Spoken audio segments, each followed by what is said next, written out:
Hey, all my movie maniacs, here we are, the final cut. I know our episodes have been a little bit sparse, and I do apologize for that, but I've got one for you today that I watched specifically for the title alone as well as the synopsis. And we are talking about Velocipastor.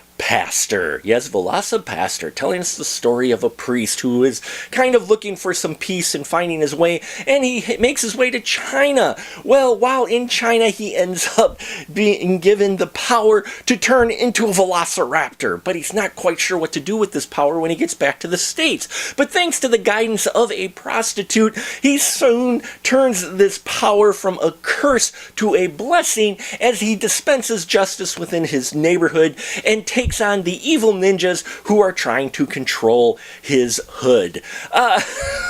Wow, man.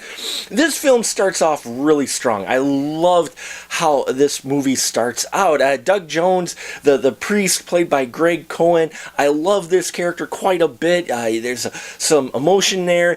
He knows what types of film he's in, but he's still bringing it, and I really feel it on screen, and I really enjoyed his character quite a bit, and his chemistry that he has with the Carol character, played by Alyssa Kempinski. I thought these two played off each other well.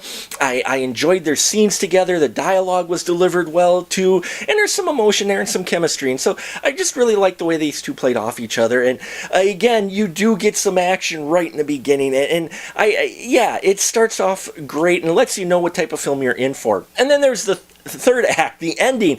Wow, does it finish strong. Just crazy action. We've got martial arts in here that is done by the ninjas as well as our stars, and you can tell there is some skill there with the martial arts. They aren't just, badly choreographed. They actually have some moves, and it was nice to see in here, especially Alyssa. I really enjoyed some of the moves she had in this third act, and they were having fun, and you could tell. Now, when we get to the Velocipastor, the actual Velociraptor change, some of the scenes look fantastic and thought really well done, and that helps thanks to the lighting in that. And then there's other scenes where you truly could tell the cheesy effects and the budget does show, but it's not trying to hide its budget at all. It knows what it is, and it plays to that fact.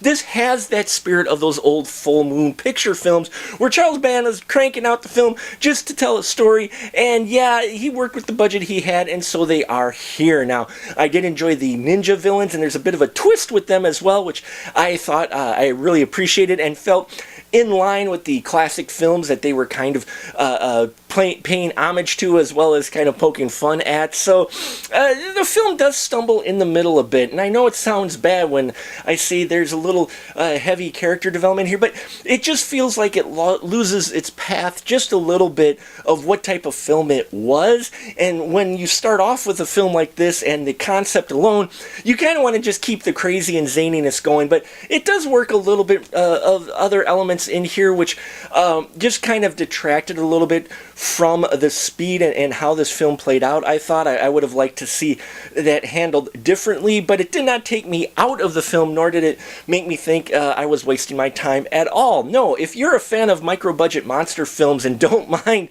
cheesy looking effects and with a mixture of good effects as well, I think you're going to dig this film quite a bit. It's not going to be for everyone, especially if you can't handle the lower budget aesthetic, but I think if you're a fan of the full moon pictures of the 90s especially, you'll realize while this film may not be fantastic, it definitely has a lot of love and spirit and its tongue firmly planted in its cheek, which is what you need with a film called Velocipastor. So thank you so much, folks. I appreciate you listening to me ramble about this film. Please check out our Patreon if you haven't already. We got a lot of great stuff there, always adding more content. Subscribe, hit thumbs up, whatever you do with the YouTubes.